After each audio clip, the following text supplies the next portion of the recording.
Abaixo está o script totalmente convertido para português do Brasil, mantendo o tom narrativo contínuo, sem headings, começando exatamente com Welcome Back Carsports, como você pediu, e adaptado para soar natural para público brasileiro em 2026.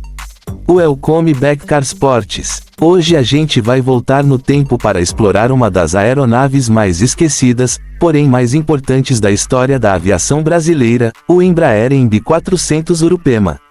Um avião que não tinha motor, não carregava armas e não fazia barulho, mas que foi essencial para provar que o Brasil tinha capacidade técnica para projetar aeronaves de alto desempenho. Antes dos caças modernos, antes dos mísseis de última geração e antes da Embraer se tornar um nome global, existiu o Urupema, um planador experimental que ajudou a colocar a engenharia aeronáutica brasileira no mapa mundial. A história do MB-400 Urupema começa nos anos 1960, uma época em que o Brasil ainda dava seus primeiros passos no desenvolvimento de tecnologia aeronáutica própria. O projeto nasceu no Instituto Tecnológico de Aeronáutica, em São José dos Campos, onde um grupo de engenheiros brasileiros, liderados pelo professor Guido Pessotti, decidiu criar um planador de alto desempenho capaz de competir com os melhores modelos europeus da época. O objetivo era ambicioso: desenvolver uma aeronave nacional que pudesse representar o Brasil em campeonatos internacionais de voo à vela, mostrando ao mundo que o país tinha talento e conhecimento técnico suficientes para inovar. Após anos de cálculos, testes em túnel de vento e construção artesanal, o protótipo, inicialmente chamado de IPD-6505 Urupema, realizou seu primeiro voo em 1968. O desempenho impressionou logo de cara. O planador foi levado ao Campeonato Mundial de Voo à Vela na Polônia, onde enfrentou modelos consagrados da Alemanha e da Europa Oriental. Mesmo sendo um projeto experimental brasileiro, o Urupema se destacou pela estabilidade, eficiência aerodinâmica e excelente aproveitamento das correntes térmicas, algo essencial para voos de longa duração sem motor. O sucesso continuou em 1970, quando o Urupema voltou a competir, desta vez no Campeonato Mundial realizado em Marfa, no Texas, nos Estados Unidos. Lá, a aeronave recebeu prêmios e elogios pela sua performance, consolidando o projeto como um marco da engenharia brasileira. Esse reconhecimento chamou a atenção do Ministério da Aeronáutica, que decidiu apoiar a produção de uma pequena série do planador para distribuição em aeroclubes estratégicos do país. Foi nesse momento que a recém-criada Embraer entrou oficialmente na história. A empresa recebeu a missão de fabricar uma versão de produção do planador, agora designada MB-400 Urupema. Entre 1969 e 1970, cerca de 10 unidades foram construídas. Embora o número seja pequeno, o impacto foi enorme.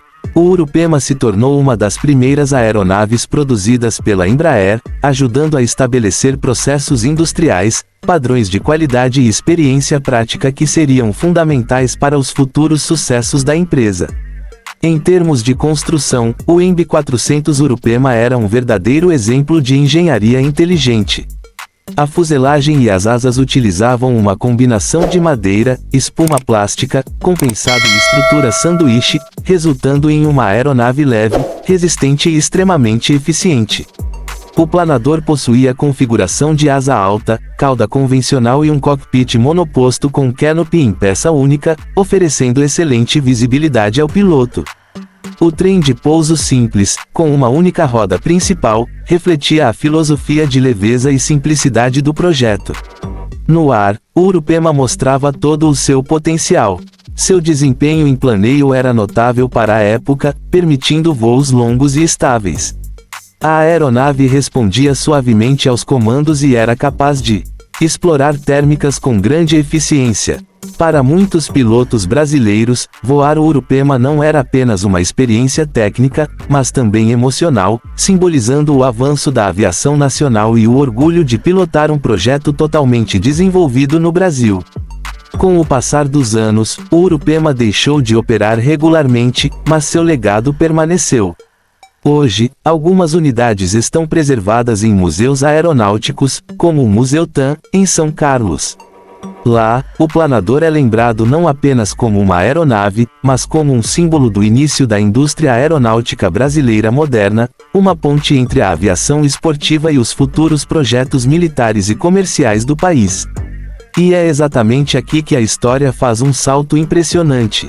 Do silêncio elegante de um planador experimental, o Brasil avançou para o desenvolvimento e operação de sistemas militares altamente sofisticados.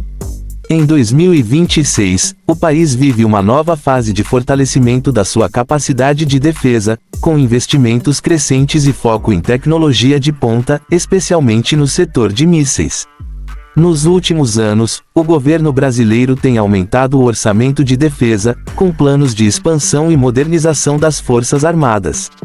Para 2026, está previsto um crescimento significativo nos investimentos, impulsionando projetos estratégicos da Marinha, do Exército e da Força Aérea Brasileira. Esse movimento busca reduzir a dependência externa, fortalecer a indústria nacional e garantir maior capacidade de dissuasão.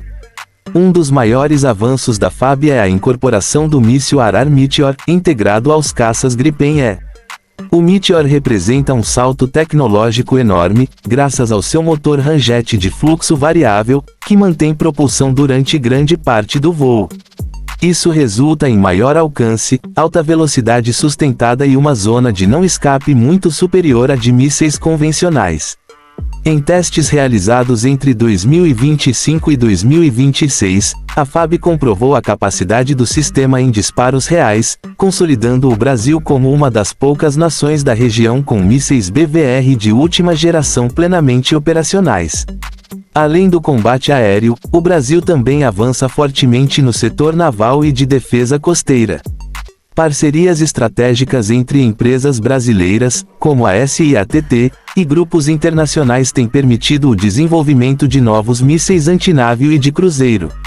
Esses sistemas são projetados para equipar navios da Marinha do Brasil e também para atender ao mercado internacional, ampliando a presença do país no setor global de defesa. No quesito desempenho, os mísseis brasileiros em desenvolvimento priorizam alcance, precisão, resistência a contramedidas eletrônicas e flexibilidade operacional. Sistemas modernos contam com guiagem inercial, GPS, radar ativo e links de dados, permitindo correções de trajetória em tempo real. Essa combinação coloca o Brasil em um patamar tecnológico muito mais elevado do que nas décadas anteriores. Quando se fala em preços, é importante lembrar que valores exatos raramente são divulgados por motivos estratégicos. No entanto, análises de mercado indicam que o Brasil busca um equilíbrio entre alta performance e custos competitivos. Essa estratégia torna os sistemas nacionais atraentes não apenas para uso interno, mas também para exportação, especialmente para países que procuram alternativas mais acessíveis aos sistemas europeus ou norte-americanos. O mercado de mísseis no Brasil deve continuar crescendo ao longo da próxima década, impulsionado pela modernização das Forças Armadas e pelo fortalecimento da base industrial de defesa. A integração entre universidades, centros de pesquisa e empresas privadas segue a mesma lógica que deu origem ao Urupema décadas atrás: investir em conhecimento nacional para alcançar autonomia tecnológica. Quando olhamos para essa trajetória completa, do MB-400 Urupema aos mísseis de última geração em 2026, fica claro o quanto a aviação e a defesa brasileiras evoluíram. O que começou com um planador experimental, silencioso e elegante, hoje se traduz em sistemas complexos, precisos e estratégicos, capazes de proteger o espaço aéreo e marítimo do país. Essa é a verdadeira essência da indústria aeronáutica brasileira: inovação, persistência e visão de longo prazo. E se você curtiu essa viagem da história à tecnologia moderna, já deixa o like, se inscreve no canal e comenta aí qual outra aeronave ou sistema militar brasileiro você quer ver aqui no Carsportes.